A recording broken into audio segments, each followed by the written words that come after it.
So you played for the Tampa Bay Devil Rays, the Texas Rangers, the Cincinnati Reds, Kansas City Royals. I'm curious, when you're stepping out on that major league field for the first time, under the lights, the crowd's going wild. My heart is beating like crazy. I mean, I'm just like so jacked. This is where I'm in the big leagues. Yeah. I mean, I'm about to pitch against the Yankees. I'm running out. I'm breaking down on my last sprint. My spike catches.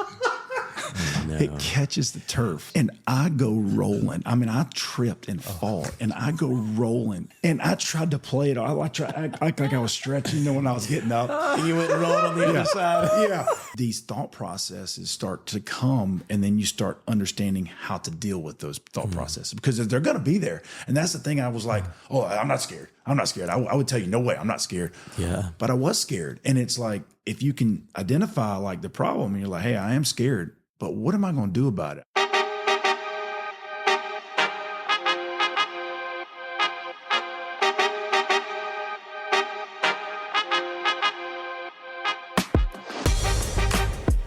What is going on, Armchair Authentic family? It's great to have you back for another episode of the podcast with Rhett and Justin. It is our hope to have real conversations about real life with real people. Yeah, Rhett, today we are talking with the one and only Jason Standridge. From a highly recruited high school prospect for college football to a first-round draft pick in Major League Baseball, Jason's journey takes him into the depths of overcoming negativity and leaning into his foundation of faith, as well as positive mindset he learned from his parents. Now, before we get into that conversation, though, we do want to take a moment and say thank you to every single one of you who have taken the time to rate and review the podcast.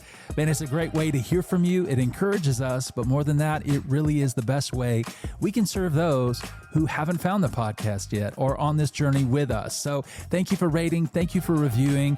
Now, if you're new to the podcast, welcome. We're so glad that you're with us today. If you haven't already done so, would you follow us on social media?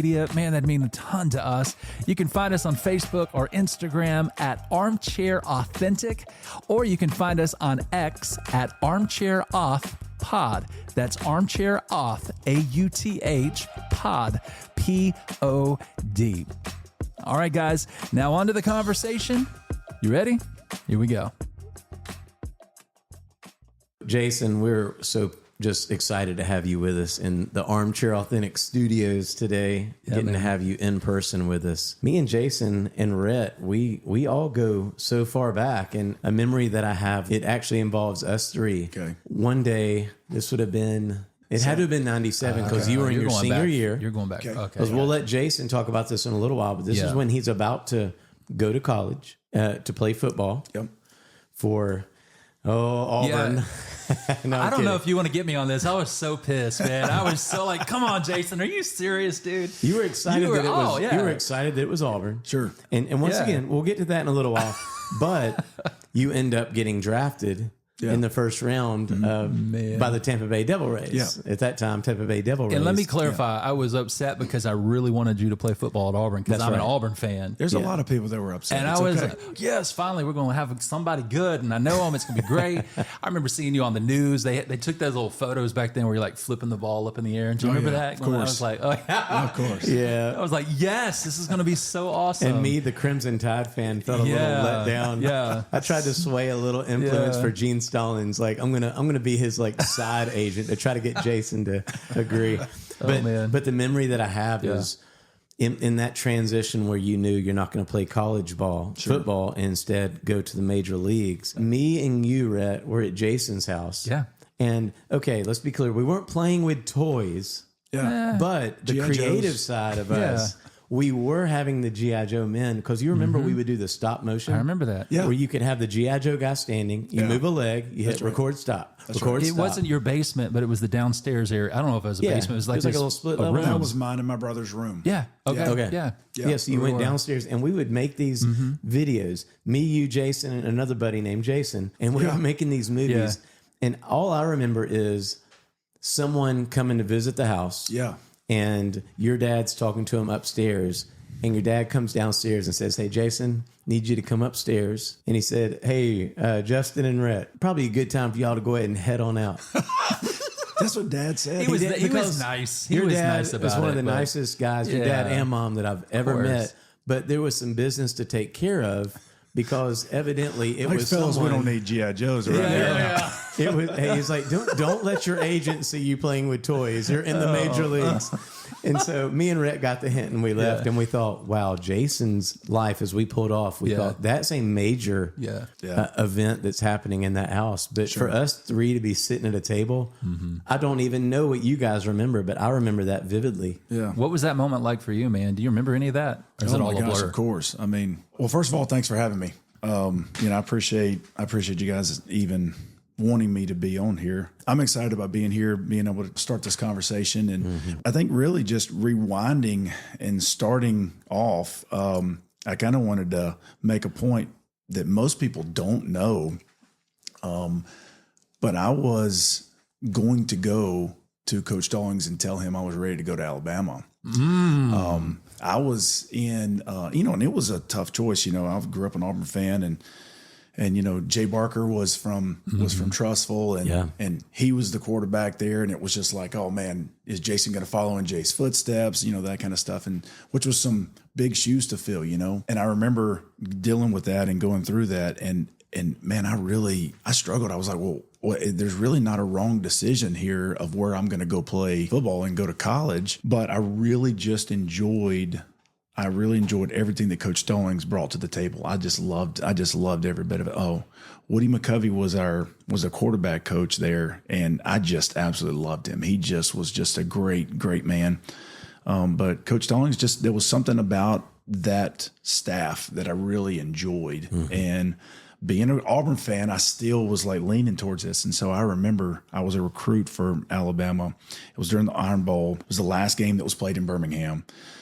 So all the recruits for Alabama are there. We're waiting outside the locker room, and I had told my mom and dad, I said, okay, I'm going to tell Coach Stallings, I think this is where I want to go. And so they were like, hey, we've been praying about it, and that's obviously fast forwarding through a lot of stuff. And I remember we were sitting outside, and then the word comes that now the recruits can come inside and, into the locker room.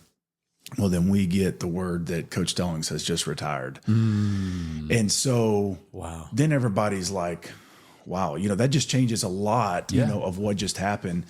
And I remember immediately thinking, well, man, I remember looking at my mom and dad thinking like, well, that just changed a lot, for me. And so, and then not that Auburn was my second choice. It was just that's where I felt almost kind of led. And then when that happened, it was just talking about closed door, and I don't even remember who the coach was that followed Coach Stallings, but still. Yeah, nobody likes to talk about that guy, whoever that is. Yeah. We don't hear anything from Stallings to save it. Seriously, my mind is blank. I'm a big fan, and I seriously can't even recall after. It is true. I don't know if it was. It's kind of like what's happening right now, but we won't go there. Right, exactly. We'll see. Yeah, we'll see. We'll see what the board does. But yeah, so a lot of people don't know that, and so I've had to kind of tell people about that, and they're like, no way, so Auburn fans will be like, no way. And I'm like, yeah, that was kind of the way the trajectory was. But then when I knew that, hey, look, this is a closed door, this is actually where I need to be. And so that's when I made the decision to, hey, I'm going to sign with Auburn. And who was the coach at Auburn at that point? Of course, never went. I can't remember. Terry Bowden. Terry Bowden. Yeah, and then Jimbo Fisher was our quarterback coach. Okay. Yeah, really cool. And that's so cool. And then Tommy Bowden was he was helping out with receivers, and so that was before he went and had a great career too. Yeah, and so Clemson, right? Yeah. So and then he brought on Dabo on his staff. That's right. Dabo's been pretty good. So Dabo was a grad. He was a grad assistant when I was getting recruited at Alabama, and so I thought he was just awesome, And then now you see what he's done, and Clemson. That's exactly right. If my son wants to play football in college, I would probably say you need to go to Clemson because that man's going to love on you. He's he cares about your heart, and obviously he wants to win. He wants to make you a better ball player, sure, but he cares more about you being a man, a father, and a husband. Yeah. than he does, being a successful, football player. So He can build a culture. yeah, for that's sure. right. And I think that's what Dabo's done there. So that's fun when we're actually hearing the behind the scenes story. I don't know how many people know never knew that or how many you shared that with in this kind of environment. So I'm pretty honored that you shared that, man. I've That's only pretty shared cool. that with 2 people. Oh, I'm just kidding. Back that up a minute. awesome. Back it up even past good. that. Yeah. Before you committed to Auburn. Yeah. Walk us through a little bit of that. What got you into football and actually becoming the starting quarterback for a major high school? Yeah, we grew up in Center Point, Huffman area. Let's go. Which is I'm from the Point, baby. All of us. Yeah. All of the let's Point three, man. And so Alabama. yeah, that's right. And so coming up into the park system, you're playing football, baseball, or whatever, and I was not very good at basketball, but I just had a tendency to be a little bit better in baseball and football, and so doing that and just coming through school wise, was homeschooled till the 9th grade. So the 9th grade was the very first year I went to a public school, and that was at Trussville. And that was my 9th grade. That was my, it was junior high, because 8th and 9th grade was considered junior high then. Okay. And so, so that was the first time that I'd ever gone, anywhere else, and ended up playing for the school. Was actually a defensive back. I was a safety, in 9th grade, and I was kind of the backup quarterback, if they needed me, but I didn't play at all. And so, which was interesting because I'm not a defensive guy at all, but that was just the way it worked, on that team. and then getting into high school, that was our first taste of high school, was 10th through 12th, and then Coach Wood, which is actually he just got inducted into the National High School Hall of Fame. Wow, that's amazing. I was able to be with him the other day. They were giving him an award or whatever in Trussville, but he gave me the opportunity as a 10th grader, skinny little 10th grader, and said, "Hey, we're gonna let you be the quarterback." And so, and then I guess the rest is history, And so, yeah. Was that jump from homeschool to public school and a really big one? I mean, was that like oh my God, what did I just do? I'm like, or did you feel like you were already set up in the relationships, because let's be honest, like most people, they're listening, homeschool, they already have a preconceived idea of whatever that is. Of course it is. Yeah. I mean, everybody. Tim Hawkins makes fun of that all the time. Oh right? yeah, I love it. Right. Exactly. So, and there is some truth to that. There is truth. There is really truth. But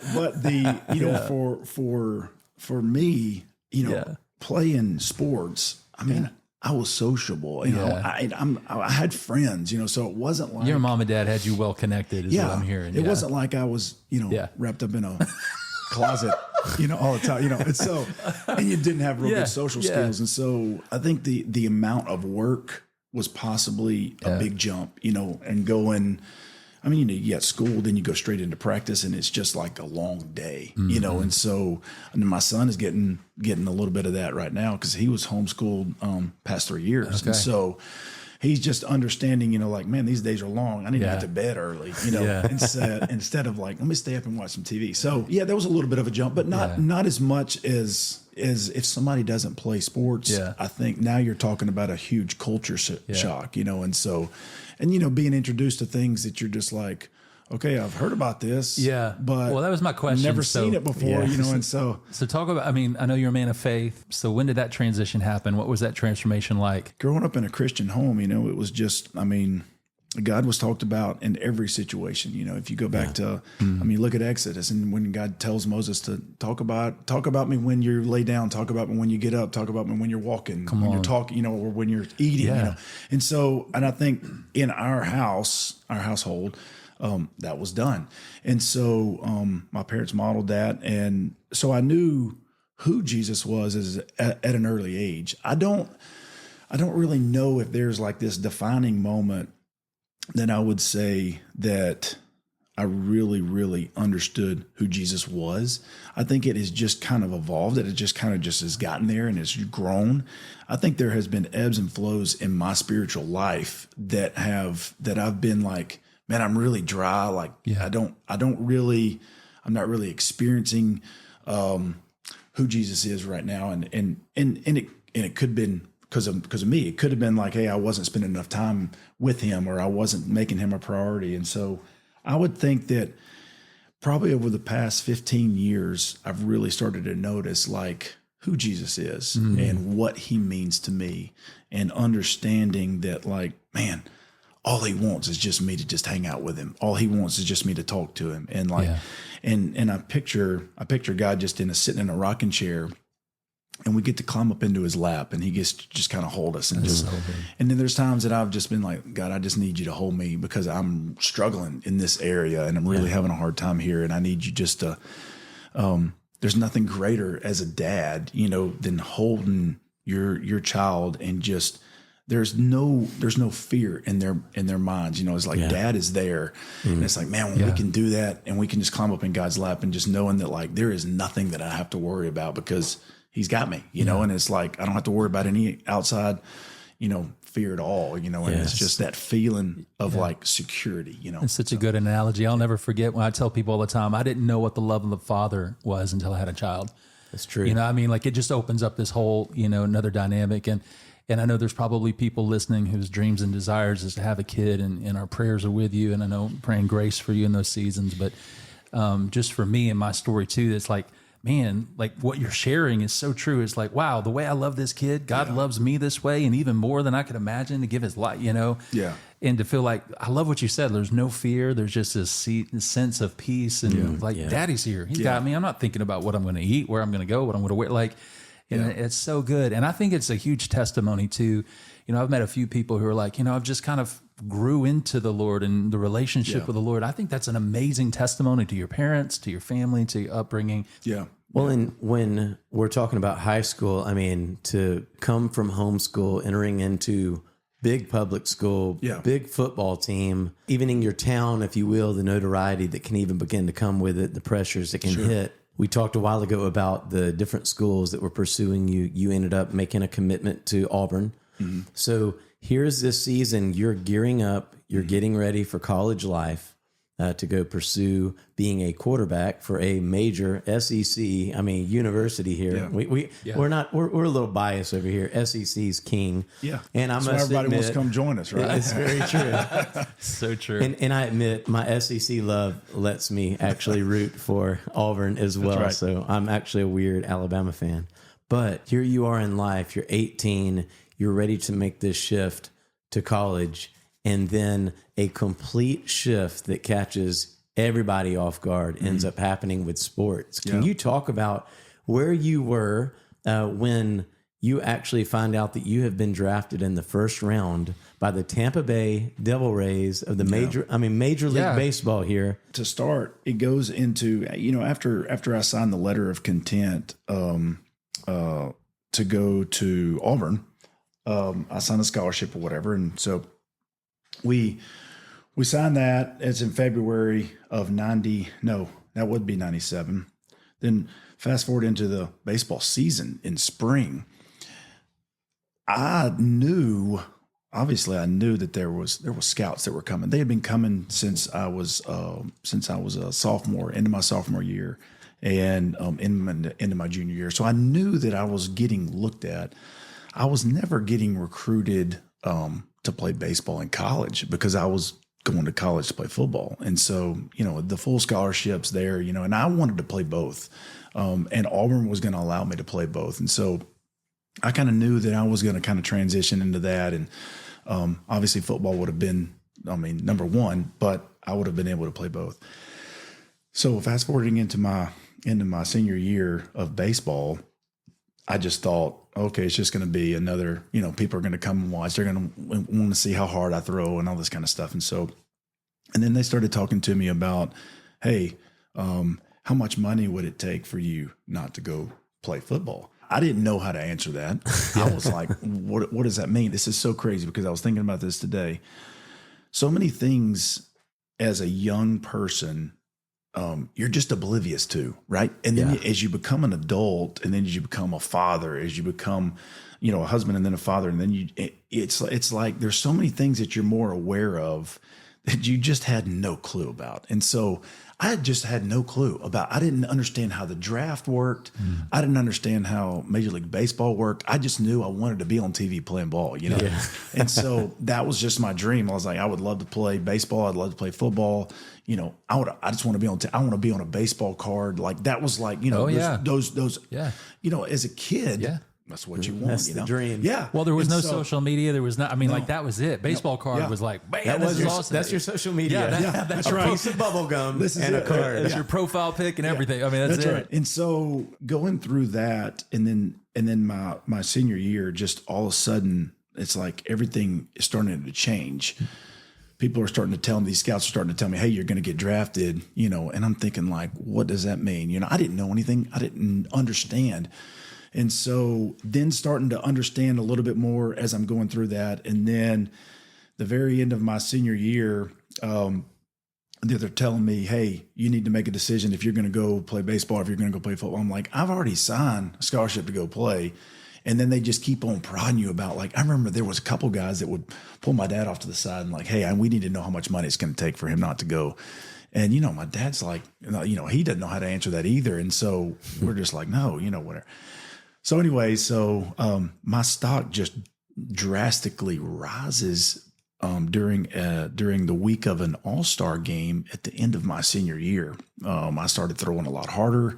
Things just started happening. And then, so scouts are coming out of nowhere, and then they're starting to tell me, hey, what's the difference? What's happening? Why are you throwing, you know?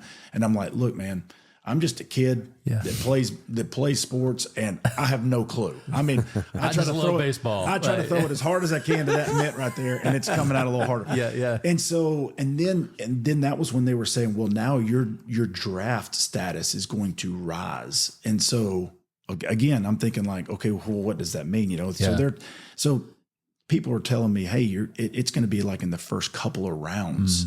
And I'm like, whoa, you know, and I thought it was going to be like 10th round was the earliest or whatever. And so, you know, and I always thought, well, once I started thinking this, I'm like, well, if it's enough money for me to not go to college, there was a couple of guys that had already gone to play and coming back and playing and that didn't work out in baseball, and they were coming back and playing football in college. Yeah. Josh Booty was one of them at LSU. And I don't know if you remember a guy named Chris Winkie that did it. Florida State. Came back to Florida State. Yeah. So it had happened, you know, and so I was like, well, golly, if I mean, I take this money, this life altering money, and then I can just, if it doesn't work out, I'll just come back. So now we got the draft, and I know that I'm not going to go past a certain pick because the Boston Red Sox had told me they were going to take me. If I was available, I was going to be this pick.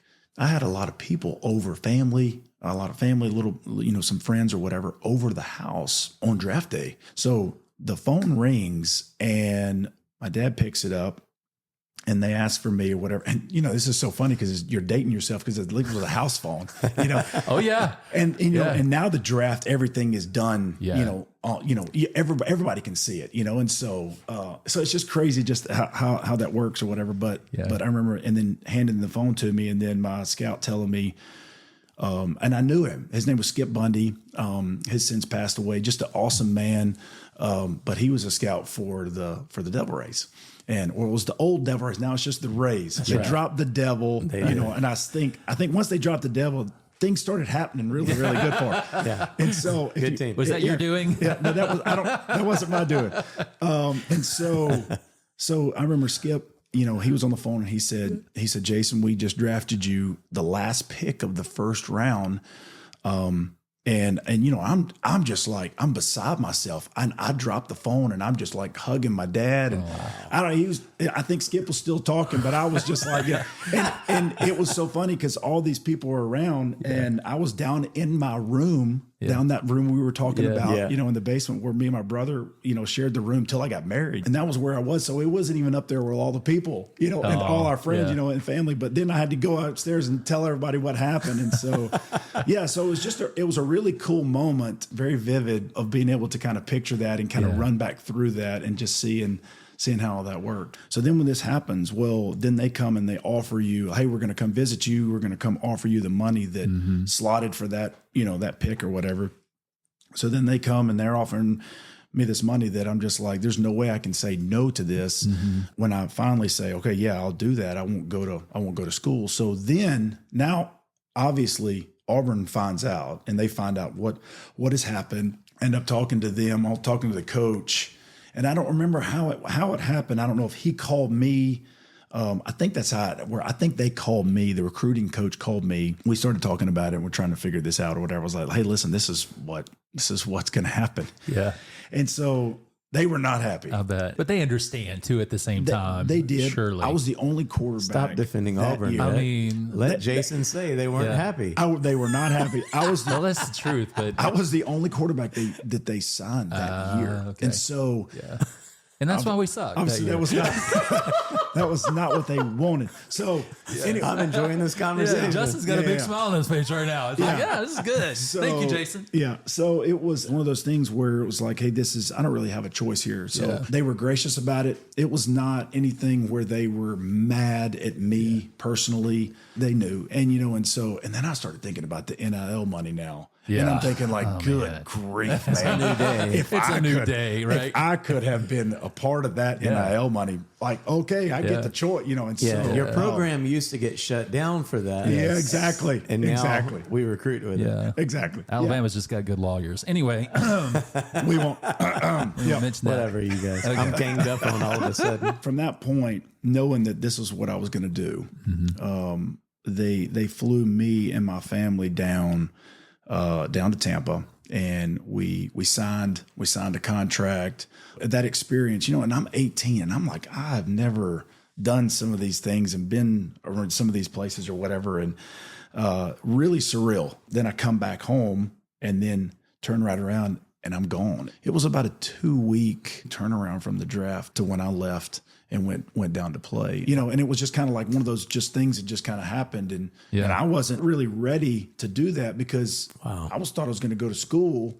You just have this idea of like, well, this is what I'm going to do. Shifting of growing up. Like, well, I mean, that's an immediate, That's right. you're not going to college with more people your age and that kind of thing. Now you're entered into manhood with probably a lot of crazy, and now you're entered into this, oh my gosh. Yeah. I could only imagine, the movies probably don't do it justice. I mean, what's going through your mind? Now you're in the major leagues, you're around, grown men and, who knows what. Yeah. And you're thrown into the fire. Yeah. What's that experience like? Because, I mean, that's kind of like homeschool to public school. Now you're kind of like, you fast forward your life. This is the way I look at it. If you really believe what you're being taught and you really buy into what you're being taught, especially as a follower of Jesus, you have got to understand that no matter what situation you're ever going to be put in, there's always a way out, right? And I mean, that's what Jesus tells us. I mean, that's what God tells us in his word. And so you really don't understand it until you're actually there and you actually get put into a situation that you're like,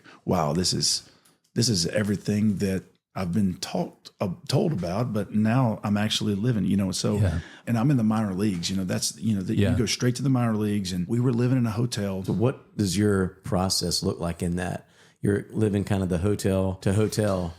What begins to happen after that season? Yeah. So I was in rookie ball that first year in '97. And I finished off that season winless, 0-6. And I'm thinking like, man, maybe I'm not supposed to be doing this, just awful. Then go to spring training, which was my first spring training, was 98. That would be my first spring training. End up going to another short season, because you have the season, the minor league season is about 144 games. And it starts right after spring training. And then there's a short season, which is like for the younger guys, like coming out of high school, or younger guys that are coming out of college, and they want to send them there. So I was in an extended spring for a while, and then went to my up in Princeton, West Virginia was the place. And man, I got my butt handed to me. It was one of those years that I didn't know if this is where I needed to be, and then really started thinking about like, well, maybe I need to do something different. Maybe I need to go back and play football. And so I'm like, man, I was winless my first year. And then this second year, I was just getting crushed.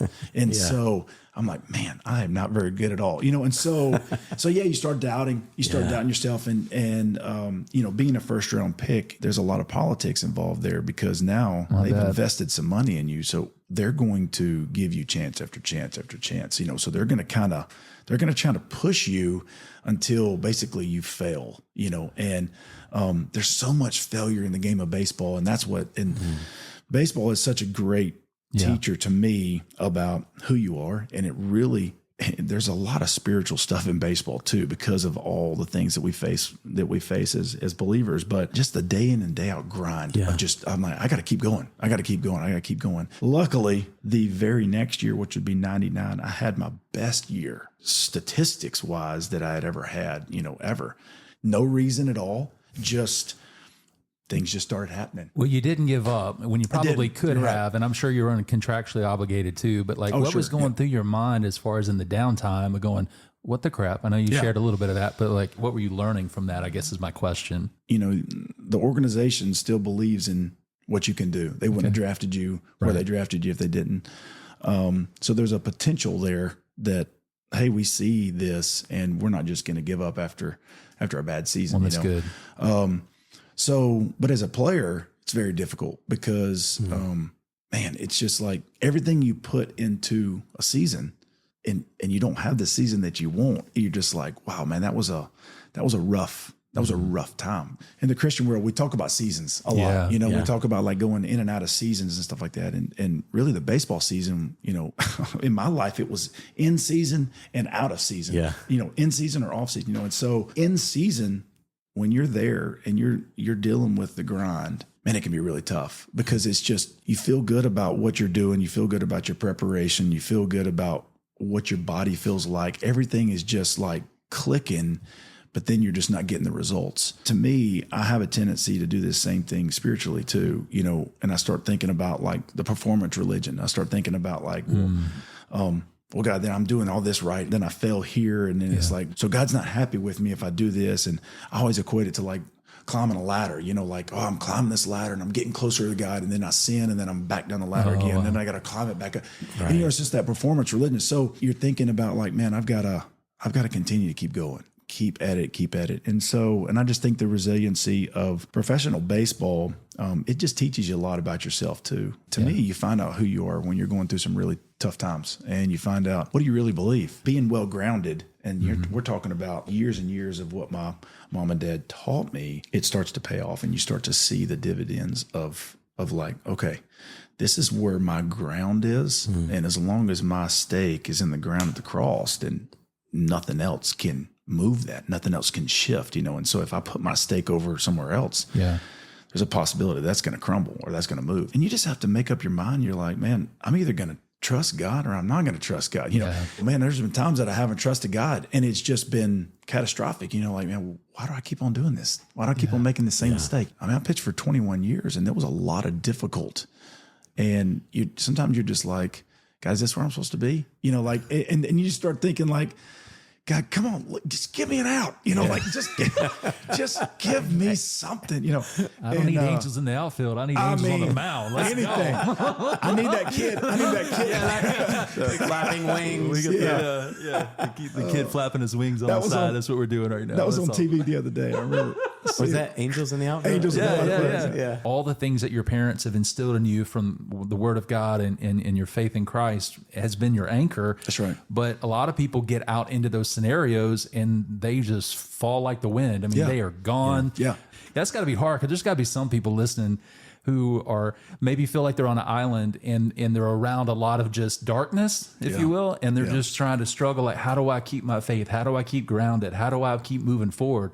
Maybe you're not on a professional baseball team, but the environment, the work, the business, or wherever you are. There was times that I was the only guy on my team, and you really have to figure out what is it that I believe in, because like you said, there's people that their foundation washes away. Yeah. But what was that foundation built on? It's really difficult when you go through those things and then you start doubting well, do I really believe what I've been taught, and why do I believe that? And then when you don't have enough people that are speaking into that and speaking into your life, that's where it can start to become really cloudy and really murky. And then not only are you struggling, but now you have the outside world that is influencing you about hey, this is what you should do and this is what you shouldn't do. And now with social media and there's so much there that it just can just cloud our judgment. As bad as it is, I think there was times that the performance religion, it kept me from wanting to do anything that I that kind of my flesh wanted to, And so knowing that like, hey, I don't want to disappoint God. I don't want to disappoint my family. I don't want to disappoint my coaches or my teammates, so I've got to just continue to keep going. As bad as that sounds, there was something there that like God was using that to like, hey, I got to stay here, even though like that's not theology that I would want, I'd preach, But you feel like you had accountability though to exactly people. Right. Yeah. The foundational part of that is good because it actually makes you not sway. You're not living by that foundation in the sense of the legalistic side. That's right. But it is nice when you have the principles that you can't bend from because you've been taught this. And there's a healthy side to that. Yeah. These are a lot of the slumps, keeping with the baseball terms, the slumps that you've been through. And even the story you've told so far, there is the streaks, there's the slumps, there's all this stuff. But you had just had your best statistical year. Yeah. So now we got some streak going. We got some momentum going. You still have, it's the same battles. You've got the battles when you're going through the down times, but success breeds a whole new level of the battles that you're going to face. You have that great year. Take us from that point. That was 99. I was in Charleston, South Carolina, get called up to the next level, which was another single A team, which was actually in St. Petersburg. Did really well. I kind of felt like it was almost like I felt worthy to be picked, the number one pick from a couple of years ago. Kind of felt like, okay, well, here's the reason why they did this. This is for people that are listening out there, that you see these contracts on TV and you see these guys that just get, millions and millions of dollars contracts. Man, they're humans. Yeah. And they still have these emotions, and the reason they do what they do is because they love what they do. When you put that much into something, it means a whole lot to you. So it's not just like, hey, you're giving me $50 million and I'm just like, man, now I can relax. And it's like, whoa, no. There is something in you that says, I've got to prove my worth of what I am. Now we start getting into identity. Now we start. Yeah, that's absolutely. Good. And so now we start getting into this identity thing of like this crisis of like, who are you? I'm not a baseball player that loves Jesus. No, I'm a guy that loves Jesus that plays baseball. Like that is my central, that's got to be central. Good. And if it's not, now everything is out of whack. And that's the point. A lot of guys that I've played with, I've seen it, they get out of the game and let's just say they've had great careers. I mean, they were really, really good. And now you're done. Well, you're not that guy anymore. Now you're the guy that used to do that, but that only takes you so far. And then people start forgetting who you are. And then it's like, well, who are you? Who you are is whose you are. Me and Summer we were out the other night and we were talking to this young girl, and she just kind of had this vibe about her. You could tell she was musical. Yeah. We were like, you remind me of Alanis Morissette. And she says, who? Oh, God. And I'm like, I'm sorry. Wait, what are you talking about? Whoa. Did you start singing some songs? It's like rain. I'm naming. And she's like, no, never heard of her. Oh, and I remember leaving thinking, I don't mean to speak I'm really old. For Alanis Morissette, but if your identity is so wrapped into that heyday, that wonderful time that you had that brought the notoriety or the success, and you can name that in different areas. Yeah. If you don't have a foundation there, they will forget you in that heyday moment. There's another generation, they could care less. It was that reminder of this person who's world renowned at some point in life that another generation comes and they've never heard. Yeah. So I think about someone who you're living in that identity. When that day comes, you can't stand on that. It is shifting sand and the storms come. Think about it. A lot of people in professional athlete careers, it's like you grew up playing baseball, you played in high school, you either played in college, or you get drafted in the first round like you did. It's like, this is all I know. But for you, going back, it was like your parents did a great job saying, no, this is who you are. It's what you just shared. That's right. You get to play baseball, but no, Jason, you're a man of God, right? And this is who you are. This is who God's called you to be. You get to play baseball. So go have fun and enjoy it. That's right. And while it lasts, if you will, But a lot of these guys, you know, and even women too, like you get into this, whether it's a business owner, you know, CEO, executive, you go up the ladder, or a professional athlete, it's like you're saying, man, it's so important. Identity is like, who are you? As a baseball player, you know, you start to think like, you know, being specific, you know, am I a power hitter, or am I am I an on base guy? You know, am I a speedster? Am I a guy that's got really good defensive skills, and that's what I'm going to do? Am I a home run hitter? You know, and and as a pitcher, you're like, am I a power pitcher,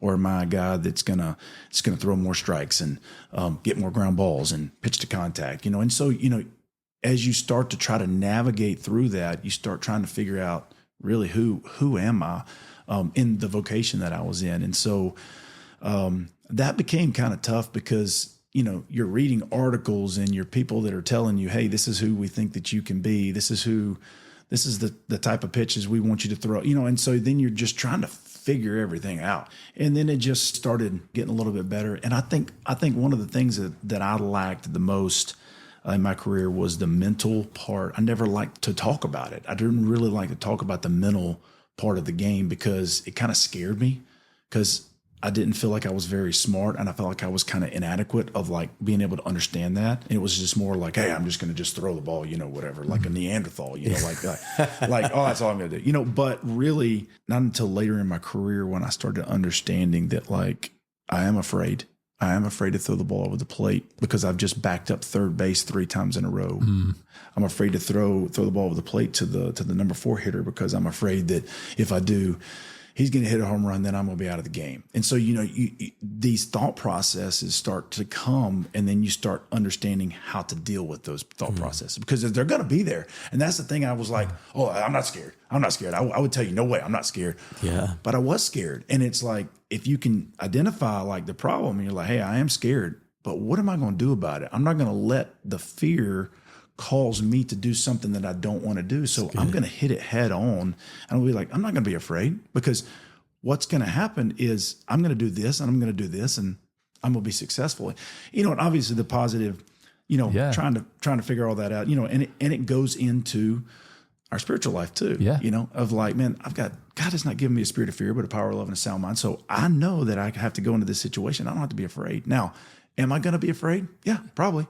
That's why God tells us, hey, don't be afraid. You know, exactly. So, it's okay to be human and have these emotions. Yeah. And so I think just the real talk, the authentic talk, you know, I think that's, you know, I love that word, authenticity, especially in the Christian world. To me, is like, man, let's get real about the things that we deal with. Let's don't try to push away like, oh, I'm not supposed to worry. So good. Or, oh, I'm not supposed to be afraid. Or, God tells us not to do those things, but those are the emotions that God gave us. Yeah. Now, because there are some healthy fears, you know, and so let's talk about those things that are real that we're dealing with. Did they give you any kind of emotional coaching as far as like, you know, in the world's eyes, like maybe the psychology of, okay, we know you're going to have these thoughts. Here's how you need to like focus. If you could go take a really good high school pitcher.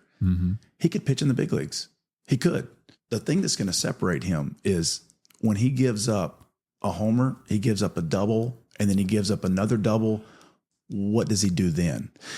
There's that. It's because it's the physical part is like, you get drafted because the physical part's there, you know, and it's like, hey, we think that you can do this. Now you can hone some skills and you can be in the zone a little bit more or whatever, but it's just up here. It's all up there. It's minimizing the mistakes, but it's, I always tell the kids that I coach, and I was like, you got to have a thought process like Dory. That's so good. She forgets really fast. She can remember some things from a long time ago, whatever. But you have to have a really, really short memory, because guess what? The next pitch is coming, or guess what? The next at bat is coming. And so, I love that analogy, and I think I mean, kids are just like, oh, that's funny, you know, but it's really true. It's like, I've got to forget what just happened because I can't do anything about it. I can't dwell on what just happened. Because we prematurely will eliminate ourselves, because 100%. Our mind gets with us, and it's like, I'm not this player. I'm not this 100%. Worker. I can't do this. And no one else is thinking that. Yeah. But it's happening in between your ears. So you obviously did really well with that and have learned, and I'm sure it's still a growing process, but you went on to play for the Tampa Bay Devil Rays. the Texas Rangers. Let's go. I was really excited when I heard you were with them because I was in Texas at that time. I was like, I can see Jason play. The Cincinnati Reds, Kansas City Royals. And then you we find yourself kind of like overseas at this point, which is really cool. So, but like, you obviously get through, the A's. I don't know. Did you play AA, AAA? AAA, yeah. And then you find yourself in the major leagues. I'm curious, when you're stepping out on that major league field for the first time under the lights, the crowd's going wild. I apologize that I don't know that game, that date, and that time, but walk me through, like, you're walking out of the bullpen, they calling you to the mound. Invited to the show. It was really cool. It was actually in Texas. It was in Arlington. Okay. We're playing in Arlington, and this is another time too that I wasn't really having a great season. I had started off really, really well, and then ended up having a really bad game. I got charged, got in a fight. Oh my gosh. Yeah. So what team is this? What team are you with at this point? This is in AAA. Okay. This is in AAA. This was the Durham Bulls. This is North Carolina. Okay. So I ended up getting in a fight. That was in 2001. So hold on. Did the guy charge you or you charge him? No. He charged me. Okay. All right. But all right. So like, what you got? We can't just bypass this. What did you do? Were you mad at him? You threw the pitch at him. You're like, hey, I'm a man of God, but I'm going to take you out. Sometimes you David and Goliath here. I know how to throw this ball right at your forehead, baby. Let's go. You don't ever want to throw at the head, right? No, I know, but you have to set that up. I had just given up back-to-back home runs. The next guy, because I got 2 quick outs, the very first 2 batters of the game, get them out, boom, boom, like 4 pitches. It's going to be a good game. And then five runs later, just crushed, whatever. So then I get out of the inning, go back out there, first 2 guys, boom, boom, get them out real quick. And then 3, and it was a double homer, I think is what it was. So, I mean, I'm just getting hammered, and I'm just like, man, I'm just, and, I'm not throwing strikes, I'm not doing really well, throwing a lot of pitches, going deep into the counts with guys. He comes up, nobody on base. My catcher wants me to go. He gives me the finger, not one. He gives me the actual finger. Okay, yeah. And so he wanted me to go hard in. Okay. And so I was just trying to go hard in just to get him off the plate. Yeah, back him off a little. Drill him right in the back. Right in the center of the back. So, as a kid, I'm thinking, I don't know what's going to happen, whatever. But he thinks about it for a second and then throws his bat down and takes off his helmet and starts running after me. I'm like, oh my goodness, this is happening. Like, I've seen this. I see this growing up. I've seen this. Nolan Ryan, here we go. This is actually happening. And I've always thought, like, what am I going to do in this situation? So I started kind of thinking when I'm trying to, like, get my glove off. You can see in the video, I'm like trying to shake my glove off and I'm like, I don't know what to do. And, so my catcher catches up with him and grabs him as he kind of like ducks and does this like move or whatever. And I'm like, I was going to try to uppercut him if he kind of went down. And so my catcher grabs him, falls over him. Oh God. And they're like at me. So as they're coming down, my catcher's on top of him, and so he grabs my leg, pulls me down. Oh, I fall down. I grab him, I flip him over, and I just get about 2 or 3. And then the whole team's got to come out at that point. Oh gosh, yes. Oh man, the crowd's going wild. Cameras are flashing. This is amazing. Yeah. You made the headlines there. Yeah. So so when I got to imagine your mama or your daddy called you. I'm like, okay, yeah, we got to talk. What's going on? Yeah, I called him and told him what was going on. Oh yeah, and so it was, and I was dating my wife. I called her, tell her what was going on, and I just remember it. And this is something that really bothered me, because I was not a guy I was not a fighter. But in the situation, knowing more now, about the game, and I didn't know about it then, but knowing more about the game, I would have let that just roll right off my back and just been like, I don't care, Yeah. But I really had a hard time. After that, I really had a hard time. I couldn't pitch inside to guys because I was afraid that if I pitched inside, they were going to think I was throwing at them. Yeah. And so I had this like mental block, but I remember I had this big, huge, just like whatever it was, somebody had it was just kind of like a scrape on my face from the fight. And I just remember there was a little kid that he was a front office guy, and it was this little kid that was walking in the clubhouse, and he looked at me, and the little kid was like looking at me, and I just remember the shame that I felt. And I felt this shame thinking like, man, I'm not supposed to be fighting, and I'm not supposed to be, but I mean, obviously as a kid, I was thinking like, oh man, I just disappointed this little kid. And it really wrecked me for a little while, and I couldn't pitch inside, and I was really ineffective for a while. And then, but that same year I get called up to the big leagues. And so Texas, coming running out of the bullpen, I had never thrown in relief before. I was always a starter.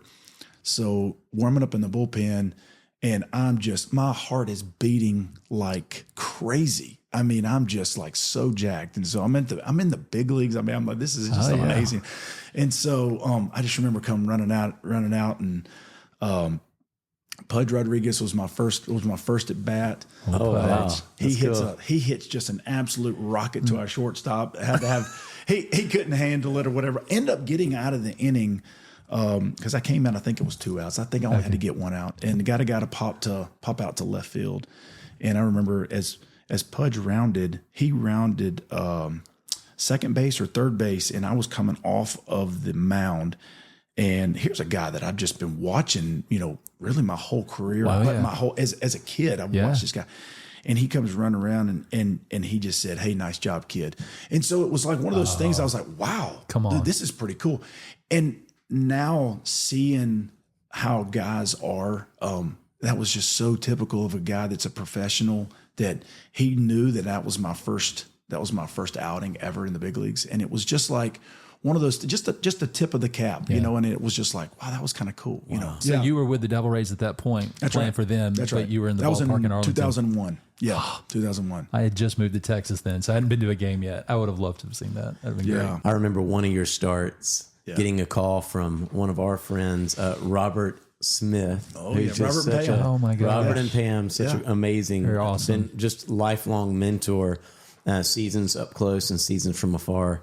But I remember him reaching out. I think they had a watch party going to watch you on that night. And so even from those moments of being afar, it was really cool to see just that progression of you starting from high school football, of going to watch you play these games, and the next thing you know, you're playing in the major leagues. On TV. Yes. On TV. Yes. Having friends have a watch party, which once again, it shows some of the slumps that you went through earlier. Sure. You had to go through the mental battle, then even the success that comes. What was that experience as a whole like? Even some of the success, what's your mind going through in these moments? That particular game, I was so jacked, man. I was just so ready. I was facing Roger Clemens. Yeah. I mean, future Hall of Famer. This guy, this is the guy that I've been watching. Time. Oh my gosh. And so just knowing, and I'll have to tell you a quick story if we have time. Yeah. So at the beginning, so all my family are there. Of course, my dad's got the video camera, and he's filming me warm up, and I'm doing my warm ups before the game there in Tampa. And I would sprint from the whatever side of the dugout we were on. I would run from the foul line to center field, just warming up, just kind of going through my preparation and getting my body loose or whatever. Well, I usually would do 3 or 4 sprints or whatever, and my dad had just turned the video camera off, and I was going and doing my last run, but I had never worn spikes on artificial turf. And so when I'm running out my very last sprint out there, I'm in the big leagues. Yeah. I mean, I'm about to pitch against the Yankees, Yeah. You're starting. It's just starting. This is the ultimate. So I'm running out. I'm breaking down on my last sprint. My spike catches. It catches the turf. Oh my gosh. And I go rolling. I mean, I tripped and fall, and I go rolling. And I tried to play it. I tried to act like I was stretching, when I was getting up. And you went and rolled on the other side. Yeah.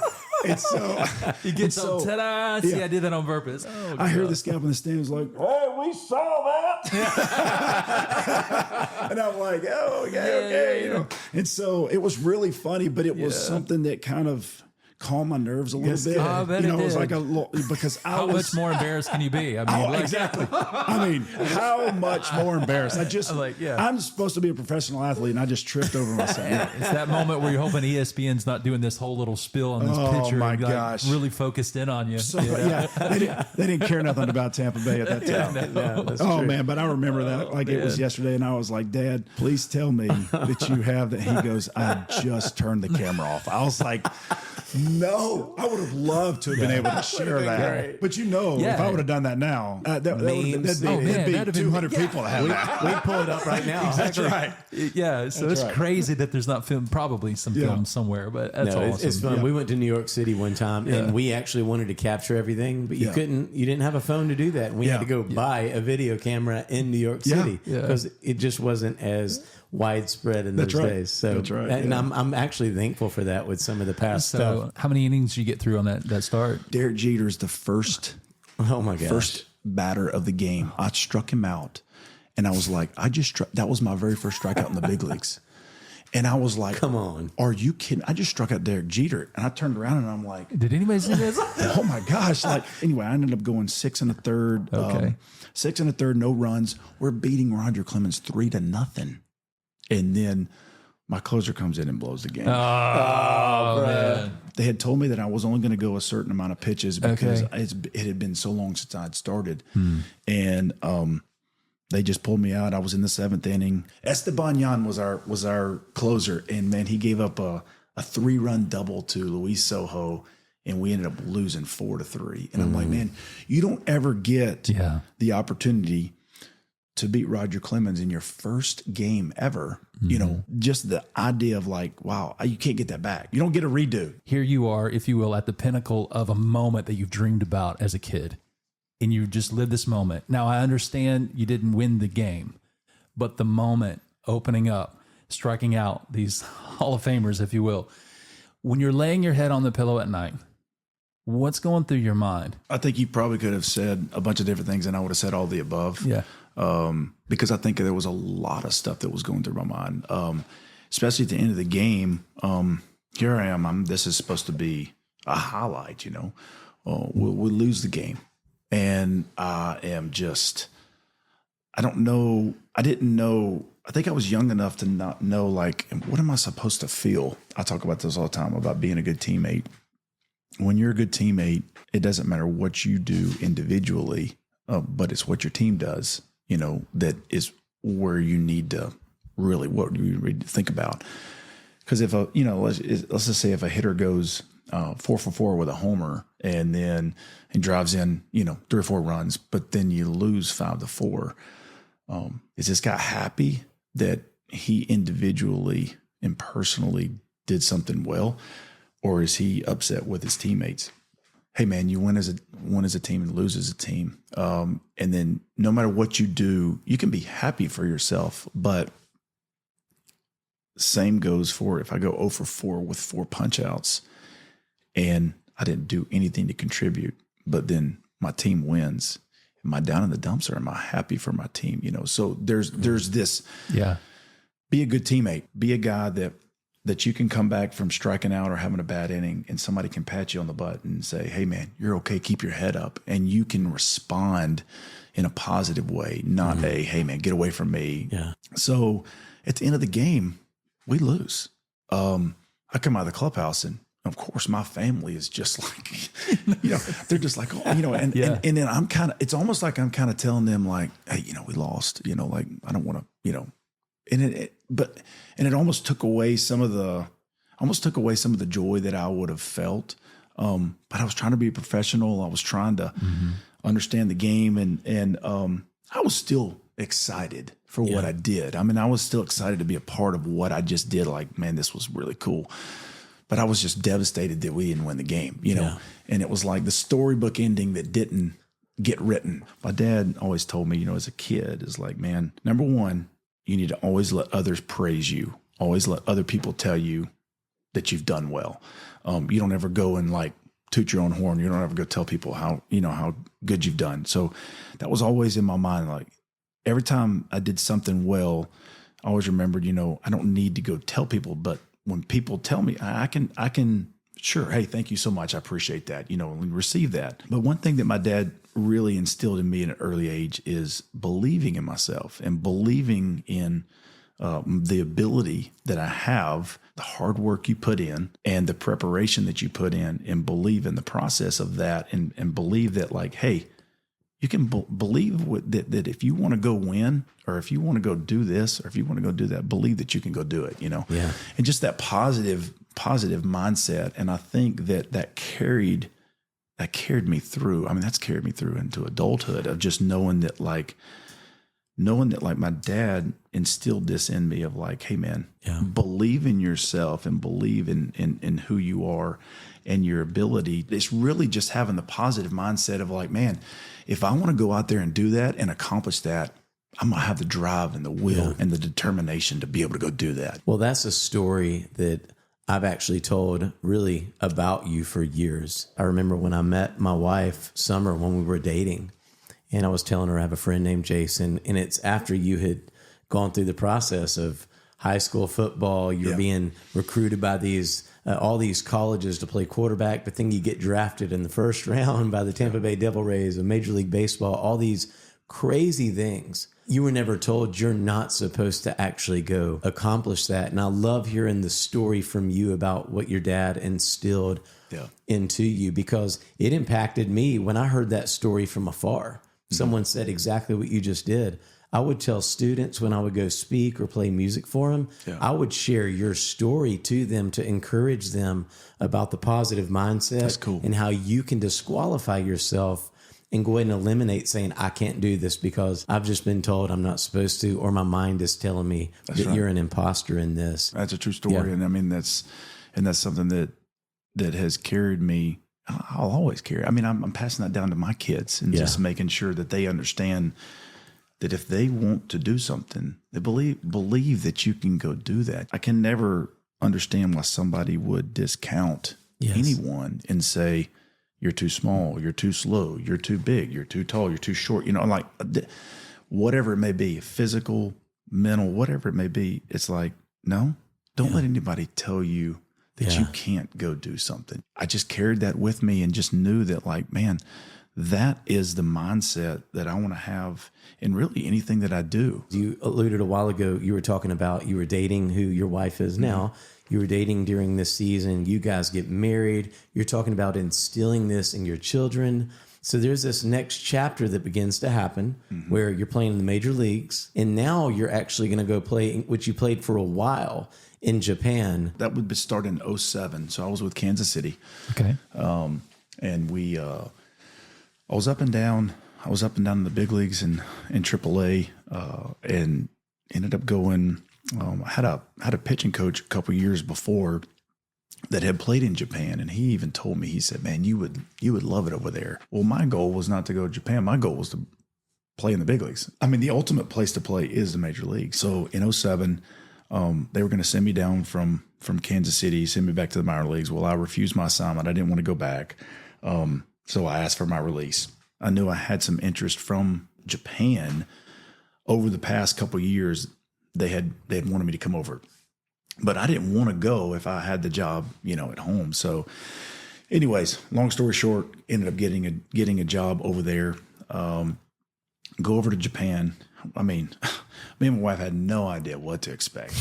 I'm getting all kinds of information before I go, but getting over there, I actually had a former, he wasn't a teammate. He was a really good friend, that was over there on the team that I was going to play for. And so it was an immediate connection that I knew that I was like, hey, it's going to be great.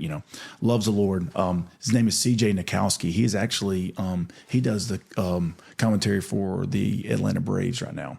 Really cool. And had some success over there in 2007. Then went back in 2008. Did not do well at all. Like really, really bad season. And during this time, my wife was pregnant with our first child. So Cash came in August. I come back because I didn't play very well in 2008. I come back to the States in 2009. bouncing around with a couple different teams. Ended up going to play winter ball in Dominican and Venezuela that year. Did pretty well. I got another job, and then ended up going back over to Japan in 10. So I was there from 07 and 08, and then went back in 10 all the way through 17, and that's when I retired. I got to ask, any championships in there? So there's two back to back. Yeah, two back to back championships. That was in 14 and 15. And yeah, we won. It was the Japan series, which is the World Series. I have heard in Japan, it's like so serious. Like these crowds are incredible. It's like college football. It's just insane. It's pretty insane. And so you wouldn't say this about yourself, but you're probably becoming a celebrity on the team, I would imagine. We also have to acknowledge to our listening audience that not only was he the professional player in Japan where it's huge, but Jason ain't ugly either. Well, I was going to say that. I was going to say that, but I was like, I don't know how to say that in a man way. But that's like, how you say it. You know, but you like, he ain't ugly. In a man way. You ain't ugly. I mean, like, just look him up on Instagram. It's enough. He's the Tim Tebow of baseball. Let's just put it that way right now. I mean, like, here incredible. we go. Good looking dude, popular. I can only imagine the challenges that come with that. Obviously, that's here, and another country, you just don't know what they're saying about you. Yeah. Here, you don't know how to speak Japanese? Yeah. So You don't either. I definitely don't. Definitely don't know. You don't know how to speak Japan? Hey, man. I just speak sorry. America. I'm sorry. I speak America. I'm sorry. No, my Alabama showing right now. I need to tuck that Alabama back in. I've been in Alabama way too long. It's like, it's really scary. All your Idaho buddies are just like, they're like, what in the heck? This guy was my pastor for what? Oh, yes. I love it. Yeah, hey, so we're authentic on here. We're authentic. Oh man, it's not armchair authentic if Fred doesn't make fun of himself. That's okay, right. you don't have to speak Japanese to see people adoring you. That's right. So and it was really cool because you really felt like a celebrity over there. That's the way they kind of make you feel. They really make you feel. They make you feel like a rock star. It's really crazy, and so that can start to creep in too. And you could let that go into places that you're just like, hey man, this is not healthy. You kind of start thinking about yourself in a way that maybe you shouldn't. How does that affect your family, your marriage, your kids? If you have a wife that can speak into your life, then she can knock you down a couple notches, which is great, And so you have to have somebody that is really listening to the Holy Spirit and saying like, hey, I need to tell you something, So as a whole, it's just one of those things where you just have to battle. It's just like anything, really. It's just different. When there's a different thing, there's just creates different challenges. There's always something that's coming up. And you're growing a family at this time, which is it's a process that's going on here. Can you talk about, as your family's growing, what that's looking like? My son was born in 08. We go back over there in 10. We want to have more kids, and we struggled getting pregnant again, and couldn't figure out what was going on. Did some, infertility stuff. And I'm not making light of that because my wife really had a hard time with that and really just struggled, just really in doubt. And that was something that, she shared with me one time, and it just broke my heart, thinking that that's the way we are as humans, is we can start doubting. We can start thinking about things the way that the enemy wants us to think. I remember her telling me one time, she was crying, and she just says, I just don't know. Maybe I'm not a good mom. And maybe God doesn't want me to have any more kids because I'm not a good enough mom. I thought it just broke my heart. It's almost so elementary, but then when you're going through it, man, it just seems so real. And of course, I'm speaking into it like, are you kidding me? You're a great mom. Just the vulnerability. I know that's a very private thing, but that is something that she would sit here and she'd tell you the same thing. But just knowing that like those things are real, and just knowing that like as human emotions and we feel those things. Just fast forward, God really blessed us tremendously with children. We had always wanted to adopt. My wife had always wanted to have a Asian girl, whatever it was that God kind of instilled in her. That's what she wanted, And so we had talked about adoption, and we were more like, I was leaning more towards, and we were both leaning more towards wanting to adopt after baseball. It's always, this thing of like, well, God, this is not the time, hey, my time is, whatever. That was not what the Lord had for us. And so we had reached out to an adoption agency. It was almost kind of like a government run DHR type thing that they're in charge of placing kids. adoption is not a big thing in Japan. It is in China, but it's not in Japan. In Japan, it's more of like a blood relative that would adopt you. But there are multiple orphanages that are kids can be adopted, but they just are not. And so, and then it's really sad, but there's a lot of parents that take their kids to orphanages and leaves them there and says, there's one day we may want to come back and pick them up. And it's like, just, I don't understand that mindset. And it's just one of those things. It's just like, wow, man, that's just not, that's just so unfair for that child or whatever. And then nobody can adopt them, because there was one of my teammates that wanted to adopt a little girl over there. And the family said no, because there's a possibility we may want her one day. And I'm just like, oh man, it's just devastating, stuff. And so, it's so heartbreaking. And we got a call this was in 2013, really wanted a little baby girl. And that was kind of what we had kind of put out there or whatever. And so we got a call that there was a little girl available. Would we want to come and meet her? And so she was born 2 weeks before that we got the call. And then we went to go meet her. So she was like 4 weeks old when we met her. When we met this little girl, we knew like, man, this is what God has for us. She was living with us 2 weeks later after we met her. And so it started off with like, almost like the way they did it. It was like a foster parent type thing, but they had to do a home study and all this stuff. And I really felt like the status of being a ball player, it helped with that process, and God uses whatever he needs to use. There's so many cool stories. I mean, I could sit here and we could talk all day about stories, but I think the biggest thing is Japan is it's really a godless country. It is less than 1%, are Christian. And it is just it's a dark place. It's a very dark place. Here I am, I'm in the limelight. I mean, there's articles, all the time about us, whatever. And so they want to know why we want to adopt a Japanese child, and I was able to share the gospel more through the adoption process of my little girl than I was on the field at any time. And that was super powerful, because people were just wondering, why do you want a Japanese kid?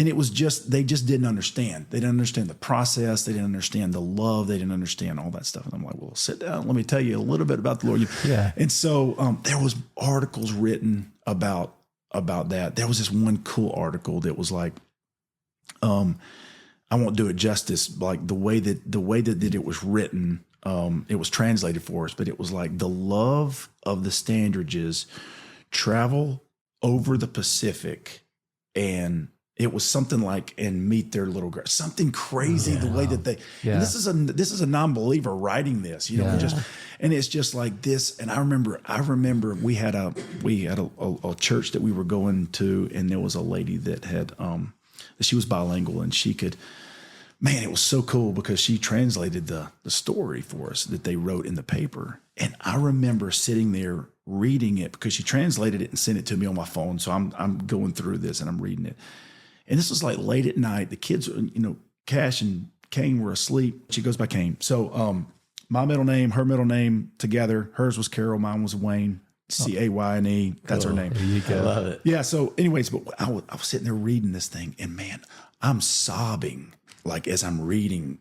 I can't even like read. And I'm like having to like take a minute, I'm reading it to my wife, and it was just surreal. This guy that wrote this doesn't know Jesus, but the way he wrote it, it was like it was Jesus all in it. There's been a lot of cool things that have happened on the field. Really cool things happen on the field, but nothing really compares to being able to hear your kids laugh. Nothing really is compared to being able to sit down at breakfast and talk about Jesus to your kids, and them asking questions about the Lord. That's a great fulfillment as a man, and just being able to see your kids growing, and then they're making these dumb choices, and you're like, man, did I do that? But then realizing like, man, I love you so much. You never understand the love that you have, that your parents had for you, until you have one of your own. And then I remember when I saw my son for the first time, and I held him, and then I realized what my dad was telling me, like, man, you're never going to understand what that love is until you experience it. And then you never understand the love of the Father until you're a father yourself. But then you're just like, whoa. What I feel, and it's times, a million, whatever, infinity. Yeah. I really enjoy being a dad. Being a husband, man, it's just so much fun. You have such a beautiful family. You've used your talents, your abilities, even just to provide and also walk in the calling God has for your life. 2017, you retire. You come back home to the States. Yeah. And now you're full-time being a husband, a dad. What's some of the aspirational things that are in your life right now? What are you dreaming about?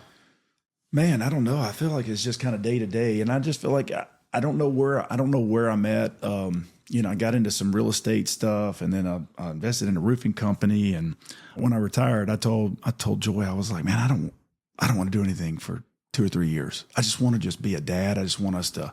We bought a motor home and we traveled around, and it was just so much fun, And awesome. So there's just something about that I just love. Just being with family. We spend a lot of time together. We really do. We may spend too much time together. I don't, but I mean, we really like each other and we enjoy it, whatever. And so I think that God's got me somewhere. There's a transition. I feel like I was just talking to a buddy of mine. I feel like there's a transition in my life right now that there's something that God's trying to stir. I don't know where that is. I don't know what that is. But I have a passion to be able to just speak into other men's lives. I really have that passion to be able to do that. And I don't know what that looks like. I don't know if it looks like something in player development or something like that, but something about that, just being able to speak into a young man's life and to be able to just give him life-giving words, advice, and encouragement. And that kind of gets me going. It makes me excited. And so I don't know where that's going to lead. But I'm just praying that God's going to, lead me wherever I need to go. And so right now I'm just kind of open. So I've been very fortunate, very blessed to be able to have that opportunity to do that. I appreciate you sharing that. Yeah. And I hope if you're listening to this podcast today, I hope that just blesses you to know wherever you are, the greatest joy you could ever have is a relationship with God, anchored in that, no matter what storms come your way, and a relationship with friends and family. That's right. Living your life to pour into others. It's amazing how fulfilling that is. There's so much value in that. It's super cool. Sometimes we sit around and we're listening to worship music or dancing as a family in the den or something like that. Me and my wife will look at each other, our little adopted Asian little princess, we'll look at each other and be like, where do you think she would be right now if God did not bring her to us, and God didn't lead us to her? And just, man, sometimes that just breaks me down, and just thinking like, man, would she know Jesus? As a father, there's no greater joy than knowing that your kids are walking with the Lord, And so as they get older and they enter adulthood, you're like, man, you just want them to follow Jesus, And so, man, what a great thing it is. Well, I know I speak for Justin, but thank you so much for your time. It's an honor having you on the podcast. I can't believe it's been this many years since we've connected, but I'm grateful the Lord has brought me back in Birmingham, even if just for this moment. And it's been cool.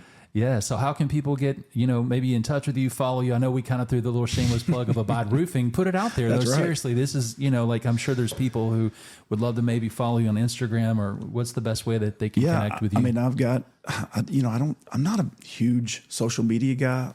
I've got a page and people have reached out, I've got like a Twitter page. I've got a Instagram, Facebook page, or whatever. And so I think my Instagram is at Jason Standridge, I believe, and then I believe it's the same thing. Or no, and I think Twitter. Well, not Twitter. It's X now, right? Yeah, that's right. I think you're Generation Xer, aren't you? Yeah. I think that's we're in the same boat. At Standridge 55, I believe that's what it is. But then, so I mean, I don't do a whole lot of posting or anything like that, and like keeping up with stuff like that. And so, well, I was wondering what you had for dinner last night, and I couldn't find it. Yeah, I was really didn't take a picture of that. Well, about that. So, but on a serious note, though, man, I mean, like if you are in the Birmingham, Alabama area and you're looking for a roof, how can they reach out to you on that? So we have a website.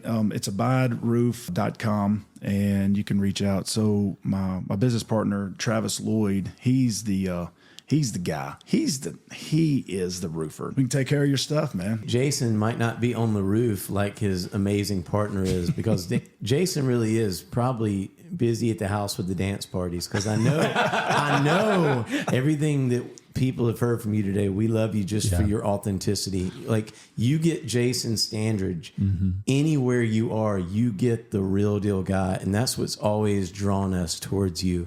And we're so grateful for really the testimony that you embody. And, Awesome. and I cannot think of a Praise better God. person.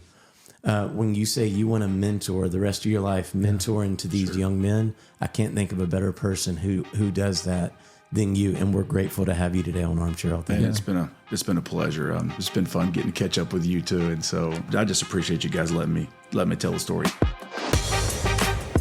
Check out what's happening on the next episode of Armchair Authentic. I got through that season. It was a slow process over the course of a year. And it was the following year that I ended up at Refuge in Montana. When I was on that trip, it was the first time that I felt seen by people in that world. I felt like nobody else was in this world that was having to do it the way I was doing it. And I found that not to be the case. And so did they. Yeah. And I made friendships on that trip that I still have to this day. We communicate often, usually weekly. And it was like, okay, I'm not the only one. I can do this. I'm not crazy. Thank you for listening to Armchair Authentic with Rhett and Justin. We had a great time with you today. Hey, we'd love to hear from you. So reach out to us on email, info@armchairauthentic.com. Hope you have a great week. We'll see you next time.